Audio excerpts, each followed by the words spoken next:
Muy buenos días, ¿cómo les va? Estamos mirando una carta que Pablo escribe a la iglesia de Tesalónica. Ya hemos comenzado la segunda carta y antes que nada quería hacer un breve repaso de la exposición del domingo pasado, del domingo pasado. Capítulo 1 de Primera de Tesalónica. Gabriel nos había compartido una iglesia aprobada por Dios, crece en fe, abunda en amor, persevera en medio del sufrimiento, confía en la justicia de Dios, vive para la gloria de Dios. Eso es lo que nos relata el capítulo 1 y comienza el capítulo 2. Y en este capítulo Pablo va a dar la razón de por qué escribe esta segunda carta. Una razón que tiene que ver para ordenar una confusión que estaba sucediendo entre los hermanos.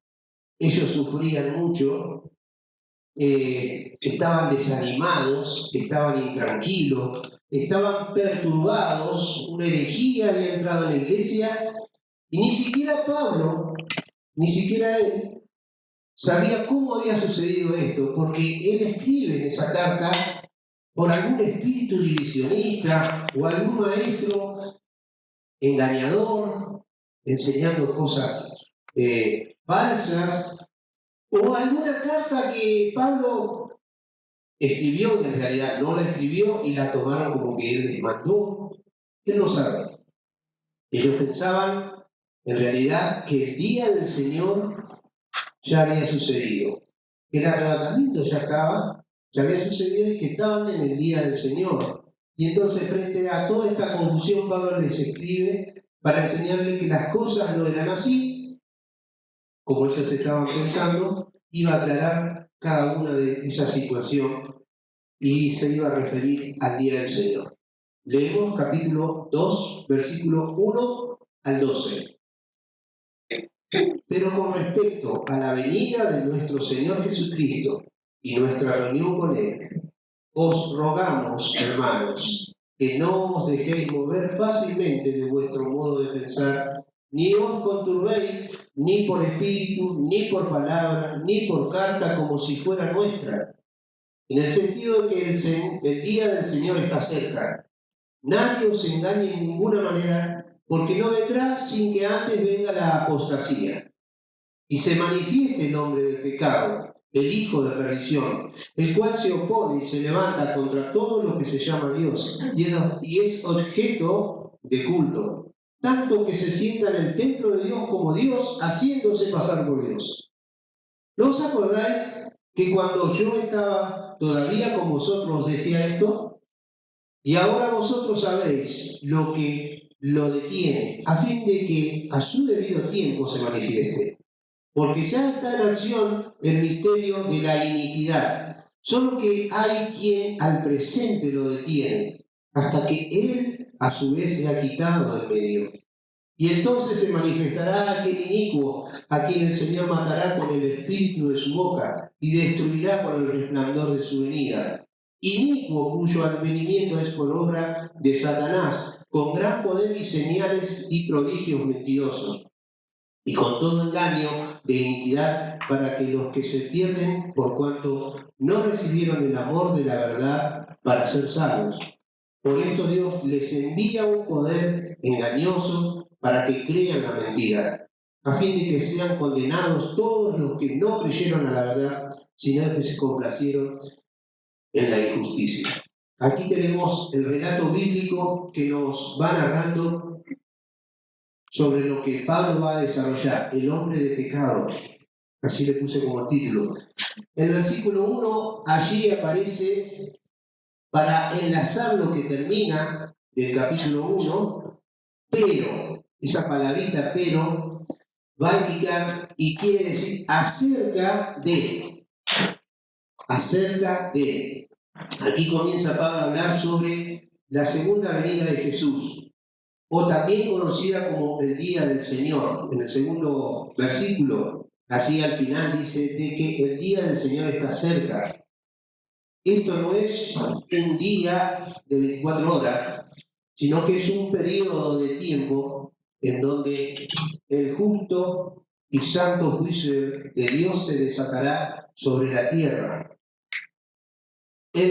La segunda venida, ¿cómo se manifestará?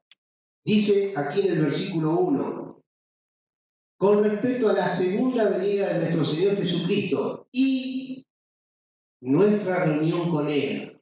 Cuando habla allí y nuestra reunión con Él, hace alusión al rapto, o lo que nosotros conocemos como el arrebatamiento. Cuando suceda el arrebatamiento, allí comenzará lo que se conoce como la segunda venida de Cristo. Entonces, estos hermanos estaban afligidos, estaban preocupados porque ellos pensaban que había quedado.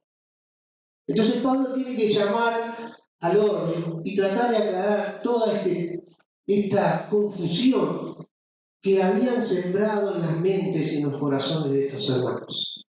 Una confusión muy grande, muy amplia, que muchos estaban tan desanimados que en esta carta también, en el capítulo 3, por el desánimo que ellos tenían, si ya el Señor Jesús vino, entonces ¿para qué voy a seguir trabajando?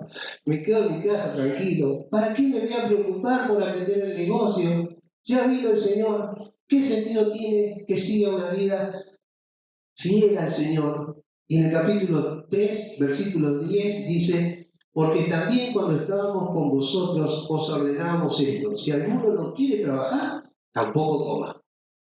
Entonces Pablo le tiene que llamar a la reflexión, los tiene que ayudar a pensar con más claridad.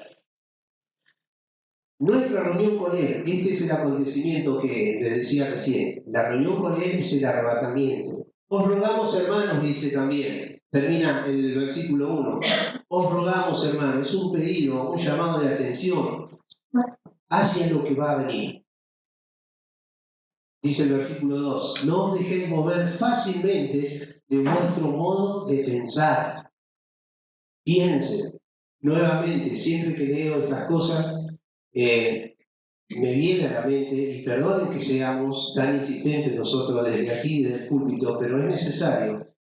Todos debemos leer las Escrituras, todos debemos conocer las Escrituras, porque ya está en acción el espíritu engañador.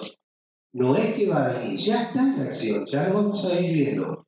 Entonces, tenemos que estar alertas, atentos, y para eso necesitamos conocer las Escrituras, para que nadie venga a querer movernos de la firmeza en la que el Señor quiere que cada uno de nosotros estemos. No se dejen mover. La idea es, no se dejen sacudir, no se dejen agitar, moverse como un junco, moverse como la tierra agitada. Hay un pasaje en Hebreos, capítulo 12, versículo 26, que a la voz de Dios la tierra se sacudió. Hablaba hace un momento también el pastor Miguel sobre el poder que Dios tiene. Y es así, realmente es así. Hay un desarrollo de la apostasía, el hombre de pecado en estos versículos que vienen, el inicuo, el hijo de perdición, pero también hay algo que lo detiene. Y yo rescaté un extracto sobre esto de la apostasía en estos días, leyendo, escuchando. Rescaté un extracto de Miguel Núñez que quiero compartirlo con todos ustedes. Es un médico que estuvo muy activo en el tiempo de la pandemia. No me acuerdo cómo era el médico qué especialidad tenía, pero tenía que ver con la pandemia. No, era un infectólogo, esto que investigan. Eso digo yo. Bueno, era uno de los tantos que se comenzaron a investigar sobre este virus que había aparecido nuevo para toda la humanidad. Pero es un hermano en la fe, es un hermano conocido en el mundo evangélico, Y él acerca de esto que tiene que ver con la apostasía, dice, estamos frente a la más grande apostasía de todos los tiempos. No sabemos si habrá otra mayor, pero esta cubre los 5 continentes. Movimientos de la superfe, grandes señales y prodigios de parte de falsos maestros, falsos apóstoles, falsos profetas, que no le dan gloria ni exaltan al Señor Jesús, sino que ellos mismos se hacen propaganda con todo el show que despliegan con sus personalidades como Benny Hinn, Guillermo Maldonado, Cash Luna y muchos otros que han engañado todas las regiones de la tierra con el Evangelio de la prosperidad. El canal Enlace, donde ahí están la mayoría de estos engañadores. Por lo tanto, hoy en día estamos en una lucha, una batalla por la verdad, y si permanecemos callados, nos convertimos en cómplices de ellos. Y no estamos siendo íntegros, porque parte de la integridad es la identificación pública de la verdad que abrazamos en privado. Otro movimiento apóstata que se está viendo ahora son iglesias tan viejas como la iglesia anglicana que han abrazado el movimiento de la LGTB. En las portadas del New York Times, que grandes líderes aún en nuestras regiones comienzan a permitir casamientos de homosexuales. Pero frente a toda esta artillería de ataque que sufre la iglesia, hay hermanos que seguimos firmes en la verdad, aferrados a la promesa de Dios, que las puertas del Hades no prevalecerán contra ella. Esto lo escribía y quería compartirlo, que justamente Pablo está hablando sobre todo esto, cómo se va a manifestar, cómo ya está operando. No es que ahora, siempre estuvo, pero ahora con mucho más fuerza, con mucho más énfasis. El hombre de pecado, el hijo de perdición, se levanta contra todo aquello que es objeto, reclamando una adoración exclusiva. En la historia de la humanidad tenemos hombres que se han querido ser Dios. ¿Recuerdan Daniel, capítulo 3, Nabucodonosor? Otro hombre conocido en la historia más cerca del Señor Jesús, Nerón. Más cerca en nuestra historia, Hitler. Este hombre reclamó lealtad exclusiva a su persona. Un solo hombre quiso dominar todo el mundo. Miren lo que hay en el hombre. También el Imperio Otomano. Ellos estuvieron gobernando el mundo conocido por aquellos tiempos, 800 años. Este Imperio Otomano lo vamos a ver aquellos que estamos en el Instituto Bíblico estudiando 4º año, que vamos a ver una de las materias que se llama misionología. En esa materia va a aparecer este Imperio Otomano.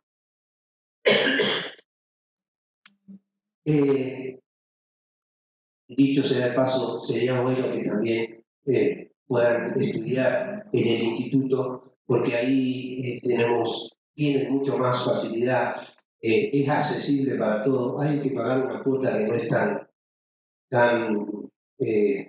abultada, tan grande. Y la verdad, la enseñanza es muy, muy rica, muy abundante. En los versículos 5 y 6,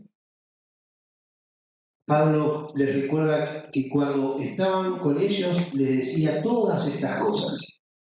O sea, esto que estaban sufriendo los hermanos,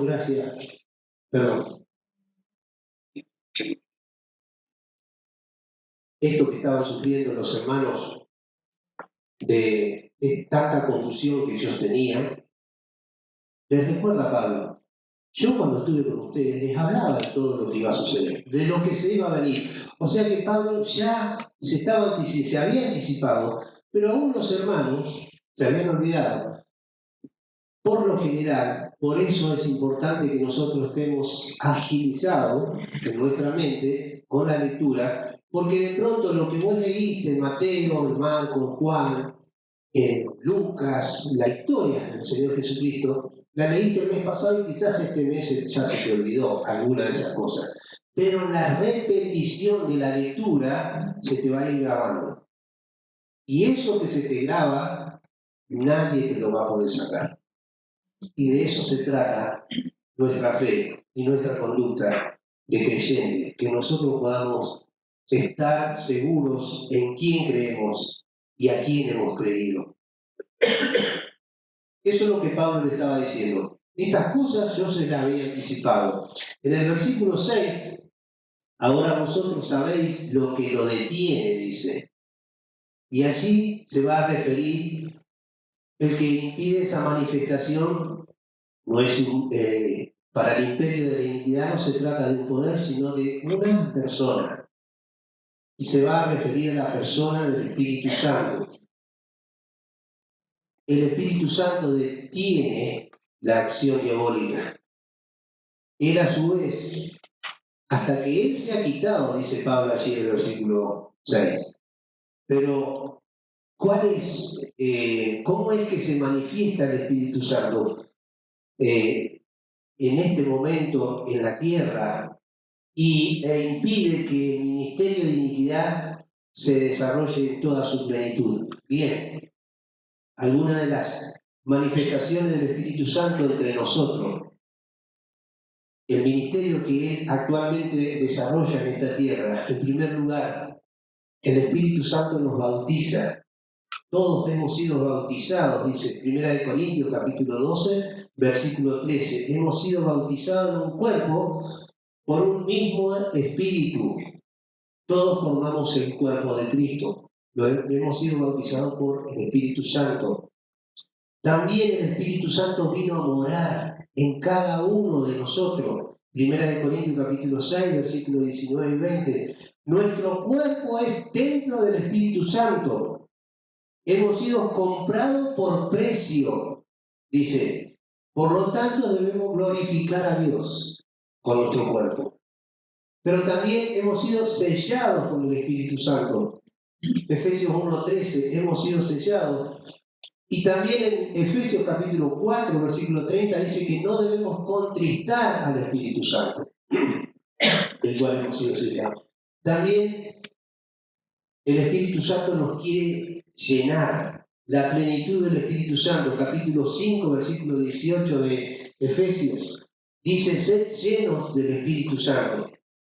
Esto es necesario para la conducción, testimonio y servicio de cada creyente.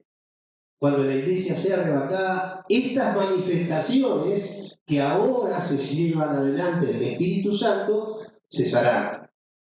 La iglesia será arrebatada. Ahora bien, el hecho de que cesen no significa que el Espíritu Santo será quitado. El Espíritu Santo dice allí, a fin de que a su debido tiempo se manifieste, porque ya está en acción el misterio de la iniquidad, solo que hay quien al presente lo detiene, versículo 7, hasta que él a su vez sea quitado del medio. No es que se va a ir con nosotros, él se retirará, sea quitado del medio. Y allí comenzará, dice, y entonces, versículo 8, se manifestará aquel inicuo. Y allí vemos quién es ese inicuo. En el versículo 9 dice: inicuo cuyo advenimiento es por obra de Satanás. Es una persona que va a ser poseída por Satanás. ¿Para qué? Versículo 9. Es por obra de Satanás con gran poder y señales y prodigios mentirosos. O sea, se va a hacer pasar por Cristo, pero con señales, con prodigios, tendrá poderes, pero no será Cristo. Y dice el versículo 8, volvemos: este inicuo se manifestará, a quien el Señor matará, dice, con el espíritu de su boca, y destruirá con el resplandor de su venida. O sea, por un tiempo, la obra satánica se desarrollará sobre esta humanidad que haya quedado. Ya nosotros no estábamos, ya nosotros no vamos a estar. Pero miren todo lo que la humanidad va a sufrir. Si ahora la humanidad está sufriendo, y aún nosotros los creyentes también corremos el peligro de ser confundidos. Y muchos de los que son confundidos quizás también se han ido. ¿Y por qué se fueron?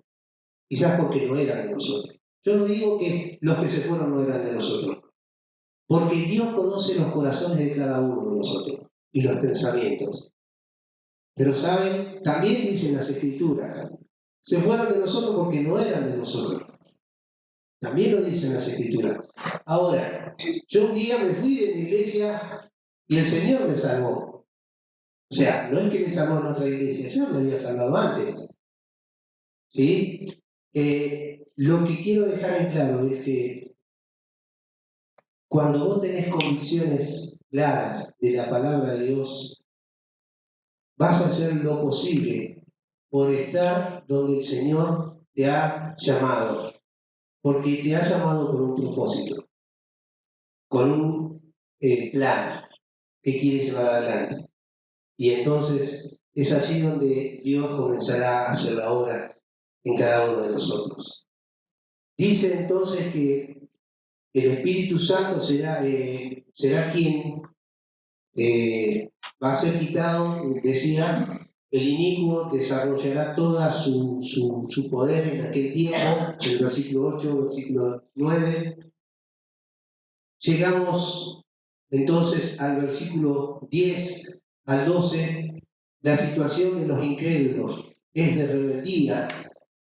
Dice que habla aquí, y con todo engaño de iniquidad para los que se pierden, por cuanto no recibieron, o sea, los que se pierden, los que ya están perdidos y los que se van a perder, no recibieron el amor de la verdad para ser salvos.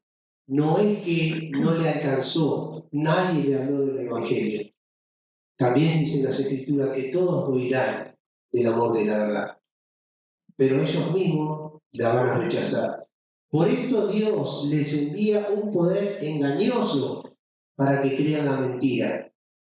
O sea, van a creer más a la mentira que a la verdad, a fin de que sean condenados todos los que no creyeron. La idea es que la actividad del error será permitida por Dios mismo. Él envía un poder engañoso, versículo 11. Dios no induce al mal. Santiago 1:13. Dios no tienta a nadie, dice. Dios no puede ser tentado. Confirma lo que aquellos antes habían elegido. O sea, toda la humanidad eligió el pecado. Entonces, listo, ¿querés pecar? Ahí está, anda a pecar. ¿Querés seguir escuchando mentiras? Seguí escuchando mentiras. Eso es lo que va a hacer Dios. Lo mismo que con Faraón. ¿Recuerdan cómo Dios endureció el corazón de Faraón? No es porque a Dios se le había ocurrido que terminarlo a Faraón, no, sino porque con Faraón ya él se creía un Dios. Entonces Dios le demostró que no hay nadie más grande que Dios mismo, y endureció el corazón de Faraón para destruir todo lo que él se creía un superhombre. No había nadie como él en toda la tierra. Lo destruyó a Egipto, Dios, no dejándole salir al pueblo y destruyéndolo a través de las plagas. El resultado, como dice el versículo 11, creerán la mentira. Las consecuencias, serán condenados, versículo 12, a fin de que sean condenados todos los que no creyeron a la verdad, sino que se complacieron en la injusticia. Se pierden por haber rechazado antes la verdad. Esa verdad que les fue predicada una y otra vez. La condenación no es algo que Dios determinó para ellos, sino que ellos mismos eligieron ser condenados. Lamentablemente, la humanidad ya está sufriendo todo esto. Nosotros como hijos de Dios debemos estar apercibidos de esto, pero también como hijos de Dios debemos ser esa luz y esa sal que salga a este mundo a anunciarles que en cualquier momento sucederán estas cosas que Pablo le estaba escribiendo a la iglesia aquí. En cualquier momento va a haber un pestaneo y nadie más de los creyentes va a quedar en esta tierra. Y allí comenzará toda la debacle que el Señor Jesús, que su palabra nos está mostrando. Que el Señor nos ayude a estar atentos a lo que Dios quiere hacer, lo que Dios está haciendo en medio nuestro, en cada uno de nosotros, el interés que Dios tiene, porque vos puedas conocerlo un poquito más cada día y que cada uno de nosotros podamos ser esa luz y esa sal que pueda alumbrar y darle sabor a esta humanidad que está perdiéndose. El Señor nos bendiga.